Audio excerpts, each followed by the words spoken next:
Welcome to A1 TV Telugu news. నేను భువన. Details చూద్దాం.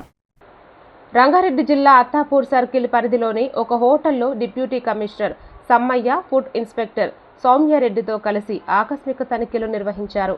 ఈ తనిఖీల్లో ఫ్రిడ్జ్లో నిల్వ ఉంచిన చికెన్ను అధికారులు గుర్తించారు. నిబంధనలకు విరుద్ధంగా నిల్వ ఉంచిన ఆహార పదార్థాలపై అధికారులు తీవ్ర ఆగ్రహం వ్యక్తం చేశారు. అనంతరం ఆహార నమూనాలను సేకరించి ల్యాబ్ పరీక్షల కోసం తరలించారు. నిబంధనలు ఉల్లంఘించినట్లు తెలితే హోటల్ యాజమాన్యంపై కఠిన చర్యలు తీసుకుంటామని అధికారులు హెచ్చరించారు.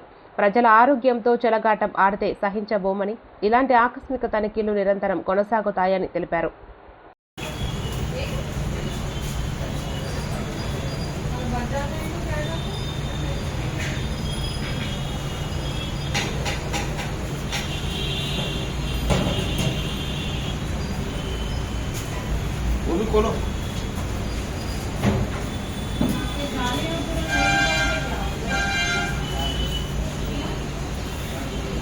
ఇవన్నీ ఎలక్ట్రికల్ ఉంది, ఇక్కడ ఉండడం బాగా ఏదైనా ఫైర్ యాక్సిడెంట్ అసలు ఇది ఉండదు. ఇది డేంజరస్.